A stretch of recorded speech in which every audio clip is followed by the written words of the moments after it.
The world isn't waiting for war, it's rehearsing for it. And no one is rehearsing harder right now than Taiwan. What we're witnessing isn't just another military drill, it's a declaration of intent. Taiwan's Han Kuang 2025 exercises are the most aggressive and realistic simulations the island has ever staged. About the future of global security. These war games don't just prepare for invasion, they anticipate it. And they're sending an unmistakable message to Beijing. Taiwan won't go down easily. But this isn't just about Taiwan. It's about the shifting balance of power in Asia. About US credibility. This year's drills are different, bigger, bolder, and modeled after real war scenarios. The Taiwanese military simulated cyberattacks, communication blackouts, and missile strikes. Why?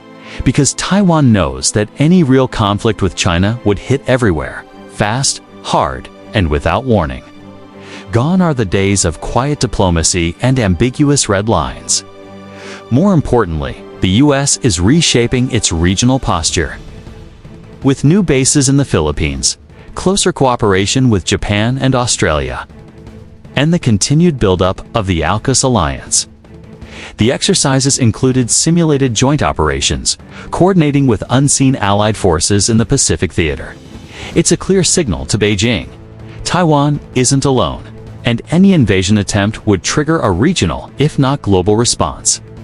In its place, clear support, arms transfers, and a tougher stance on Beijing's ambitions. They trained for amphibious landings, airbase evacuations, and the rapid destruction of critical infrastructure. Fighter jets crossed the median line of the Taiwan Strait. Cyber attacks spiked against Taiwanese infrastructure. All of it framed as routine by Beijing, but no one's fooled. This is gray zone warfare, escalation without outright invasion. They're about buying time, those crucial 72 hours before the United States and its allies can respond. And South Korea is quietly enhancing its missile defenses and cyber capabilities. And for good reason. China's Navy is now the largest by ship count. It has launched 3 aircraft carriers. It's building new amphibious assault ships. And it has deployed hypersonic missiles designed to target US bases in Guam and Okinawa. And in a prolonged conflict, it has the industrial and logistical superiority to sustain operations, especially with support from allies like Japan, Australia, and potentially India. Taiwan isn't aiming to defeat China in a straight fight. It's building a strategy of denial, making the island too difficult to capture, too costly to hold, and too risky to invade. They signal to the world that Taiwan is not a passive actor. And they reassure allies that Taiwan is ready to hold the line. And most importantly, can deterrence through strength actually prevent the next great war? Countries like the Philippines, once reluctant to provoke Beijing, are now openly cooperating with Taiwan. It's a regional alignment. In recent months, Manila has increased joint patrols in the South China Sea, hosted US forces, and supported multilateral efforts to counter Chinese maritime expansion. Over 20,000 troops were involved, many in live-fire operations designed to replicate the opening moves of a full-scale Chinese assault. And the choices being made today by Taiwan soldiers, by US policymakers, by regional allies will shape what happens tomorrow. And the drills weren't limited to one area. They stretched across the island, from dense cities to mountain ranges and coastal defenses. Will China risk it all? Or has deterrence already done its job? We break down strategy, power, and politics, so you don't have to. But here's what makes this year's Han Kuang exercises even more significant. Its leadership, for all its rhetoric, is cautious, strategic, calculated. But that caution is being tested more than ever. Units trained to operate independently, even if central command collapses. That's how a smaller force stays alive against a larger one.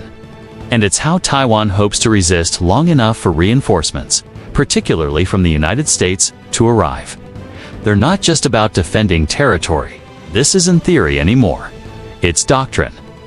Taiwan's evolving strategy mirrors what we've seen in Ukraine. Decentralized command, mobile defense, asymmetric attacks. Under President Donald Trump, U.S. policy has shifted decisively. The Trump administration has already expanded military aid to Taiwan, approving sales of HIMARS launchers, upgraded Patriots, and naval mines capable of delaying Chinese landing operations. Taiwan's drills were designed with this shift in mind. And China is watching closely. In response to the Han Kuang drills, the People's Liberation Army launched its own live-fire operations. Warships circled Taiwan. But here's the key. China's window for action is narrowing. Why? Because the Indo-Pacific isn't as divided as it used to be. Japan, too, has hardened its position. Its southern islands, some within missile range of Taiwan, are now being militarized. This is no longer about bilateral tensions. At the center of that alignment is the United States. Washington's Indo-Pacific Command has called the Taiwan Strait one of the most dangerous flashpoints in the world. But quantity isn't everything. The U.S. still holds key advantages in power projection, intelligence, and nuclear deterrence. That's why Taiwan's drills matter so much. They're not just preparation, they're deterrence. They show the costs of war, but they also raise important questions.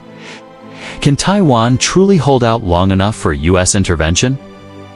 Will allies respond fast enough if the worst happens? So far, the answer seems to be yes. China knows that any conflict would risk economic collapse, international isolation, and military entanglement far beyond its borders. The Han Kuang exercises send a message to both Beijing and Washington.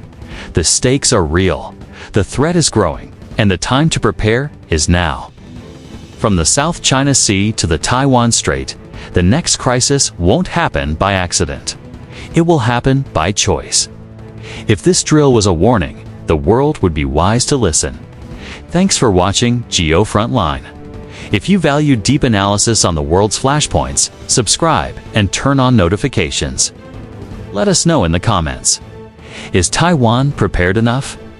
We'll be watching the front lines. See you in the next one.